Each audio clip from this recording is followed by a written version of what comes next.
Hi, my name is Chris Butcher. I'm 20 years old, co-owner and driver of the sim racing team THR, and this is my application for Red Bull Gridsters.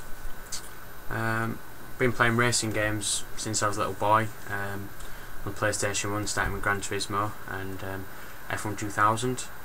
Since then I've been getting all the sort of Gran Turismo and F1 series games all the way up on to PS3 and F1 2010, F1 2011, Gran Turismo 5. Spent most of my free time playing them, really.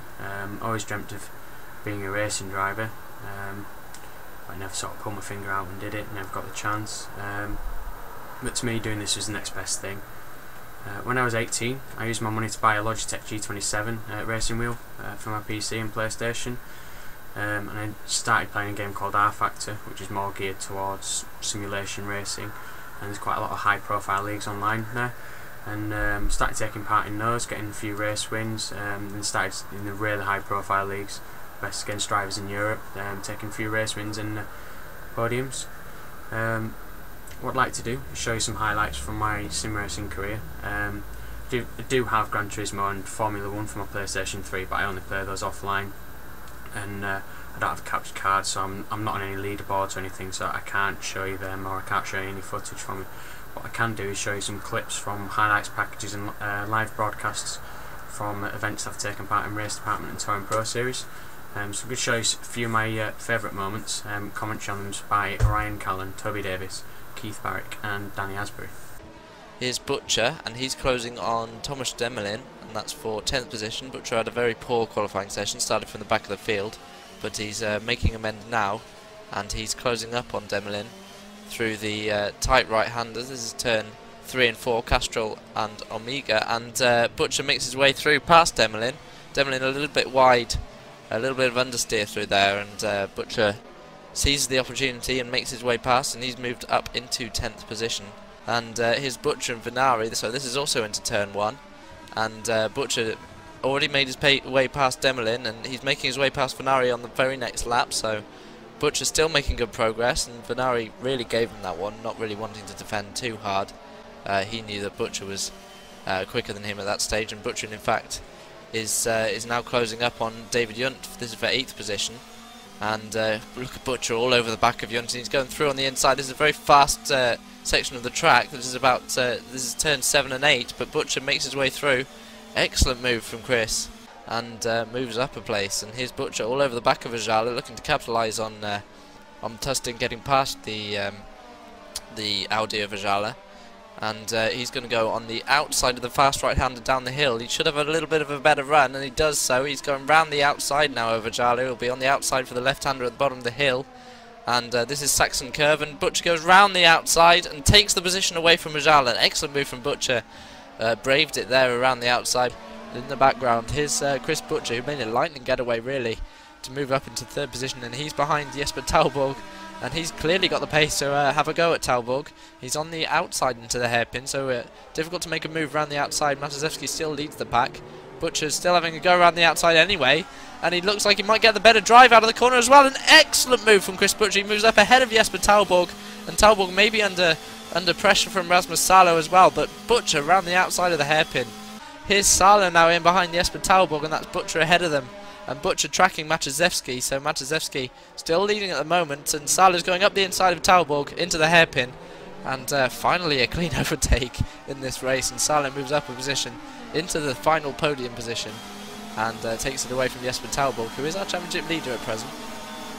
Might not be that way after this race, but we'll have to see. Butcher going round the outside of Mataszewski. Mataszewski really trying to force him onto the inside, but Butcher on the grass. Very brave stuff from Butcher, and he's going to turn in first as well into the chicane, so bit of bravery rewarding Butcher there. But our race 2 winner is Chris Butcher, and Salo's caught right up to the back of him at the finish, but Butcher must be happy with that. His first win in the World Supertech Series, his first win in the Touring Pro Series, and he takes the victory. Just left a small amount of space on the apex just in case there was a problem there, and now here is Butcher challenging for the inside. Into 2nd position goes Butcher, great exit from the chicane there, through on Jamie Blewett. Now down the straight they come, of course. Blewett has the slipstream, and Butcher left him a car with on the inside into turn 1. This is where Blewett got it all wrong on lap 1. No such problem this time around though. Hall and Major still in very close contact. Butcher trying to cut to the inside to take the inside for turn 3. Not quite happening. So he's fallen back once. He's now back up to that 10th place. Now here is Butcher and Blewett into turn 1. Butcher's going for the inside from way back. Blewett's giving him plenty of space. But he's compromised his exit, of course. That's compromised his entry into turn 2. And now Butcher has the inside for turn 3. Blewett's trying to hold the outside and try and use the momentum. Well, Butcher says, I want the outside anyway. At turn 4, and takes position. Straight through goes Butcher. Great move there from Chris. Now Blewett tries to come back at him at turn 5, but no. Butcher just squeezes across perfectly, perfect amount.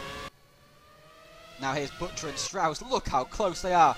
Look how aggressive Strauss has been in behind Chris Butcher. This is for the lead of the race. Strauss has the run. Going to try and go down the inside into the chicane. Has to pull out of it at the last second. Oh! Almost went off on the outside also as well. Didn't quite work. The same place, here we go. Almost a carbon copy, but this time Strauss has the overlap into the kink. Oh, it's so close! Contact, I'm sure there was contact there between Strauss and Butcher. Strauss going to dive up the inside here. He's going to go straight on and go through the escape road. And he has to let Butcher back through once again. This battle continues to rage. Battle for the lead of the race, no less. Now here is Butcher and Blewett. This is a battle for second. Seems like Strauss has cleared off. And Butcher is coming under attack from Jamie Blewett. Blewett around the outside of the kink. Oh, you can't do that, surely. Oh, he's got the inside now for the chicane, of course. And through he goes. Oh, Strauss, Butcher's coming back at him. Butcher's coming back at him. This is the same as lap 1 earlier in the event. Butcher gets a great purchase from that final chicane. Seems like every time, and here it goes. This is what Blewett did last time. Butcher passed him into the final corner, and they go over the big bump there, just on the exit of pit lane.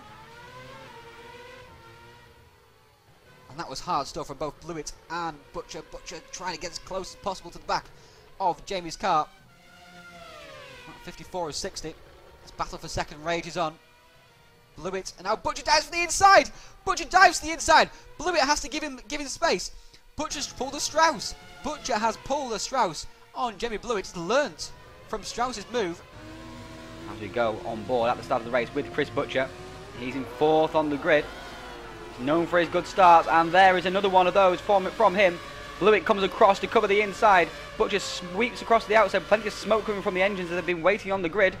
And Butcher's going to try and sweep around the outside into turn 1, and now he's inside for turn 2. Superb move then, Chris Butcher. Chris Butcher goes from 4th to 1st at the start of this race. And this battle continues further around the lap. Wickstrom and Butcher. Butcher trying to go on the inside at the fast chicane. Wickstrom holds him off. Strauss almost drills to the back of them. He's got so much more speed through there. Butcher now on the inside. Butcher has the position on Wickstrom. Strauss looking to go through also as well. Oh! Did Strauss give the back of Butcher a nudge there? Strauss! Strauss hit the wall! Strauss has made the same mistake he did earlier.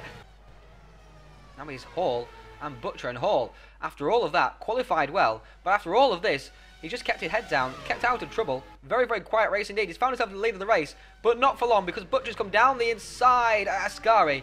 Butcher takes the lead of the race once again. Frost doesn't try and get past, but here is the winner of the race, Chris Butcher. Just the one mistake, and he did hold on for the rest of the race. As a result, he weaves to the pit wall in delight. To be very pleased with that.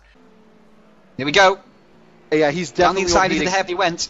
He's overheating. It's like the smoke pouring off that car. Yeah, he's worse and worse. De Grief's in trouble now. De Grief's in big trouble.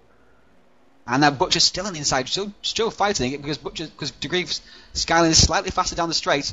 Andy Terminal Bernard top speed, and he just about gets through. Just squeezes De Grief out of the way, just like Torborg did a few laps before. Now can Butcher do anything about Torborg? Torborg's not pulled away from this group by any great distance. It must be. You're coming up to these guys who are battling. Hammer, tooth, nail, tongue, whatever you want to call it. They are battling 3 wide off the corner, and you're the leader. Just want to get out of my way, don't you? What is going on? What is going on? Oh, he's studying the needle. Oh my God, this is not good. I do not envy being Chris Butcher. Oh my God, now. Berlanga! Oh, but Larkus, well, thank you very much. They're all fighting for position. How did he do it? Butcher's through. How did he do that? He's down to the final corner. All Butcher has to do is do what he's done 34 times before. Brake nice and calmly. Get the car turned in. Apply the power smoothly. And he's going to power his way Yep. straight to the line. He's going to win his first ever World Touring Masters race. He flashes his lights as he comes across the line in delight. Well done. Well done. Chris Butcher Well wins deserved. The 5th round, race 2 of Well the World deserved Touring win. Masters Season 3. Torbog flashes his lights, I think, in respect of that wonderful performance there from Chris Butcher. How did he That thread the was needle? so consistent. So, okay, who do we got coming in? Now Hughes has jumped all 3 cars and has really taken 6th position. Okay, well, I honestly, I would love to cover every battle, have in-screen shots, but right now, this is the one that counts. This is for race 2 win. William Levesque is in 3rd place. He is looking down the inside. Oh, look, he's going. Here we go. Butchie goes Rewind, yes, outside. rewind. He's looking at the inside. Contact. No. No, look at Butchie around the outside. How did he He's do got that? to do this now. How did Butchie go around the outside? Oh my! Oh, my well Lord. done, Chris. Look at this! Look at this! Let's get ahead here. I just want to see this. Look at this move! Look at this move around the outside. Miraculous move by Chris Butcher. Oh, and it was even look, contact. In second, the man of the hour, William Levesque, a race win, a fast lap, and a. Did he pole for this race too? He did too. A pole in race 2. A pole, a fast lap, two wins. He flashes his lights in celebration for the THR team. 1-2 for THR. There's a load more videos I'd like to put on there, but I just don't have time. Why do I think I deserve a place at Red Bull Gridsters? Well, I think I've proven my stuff online. And I'd really like the challenge of actually sort of racing in a big group of people at an event at Goodwood, rather than just sort of sat here in my room. Because whilst it's challenging, it's just not. It doesn't have the same sort of atmosphere as a really sort of competitive environment, and I think I'd relish that challenge. So thank you for watching my video. Hopefully see everyone at Goodwood, but if not, well done to the guys that make it, and best of luck.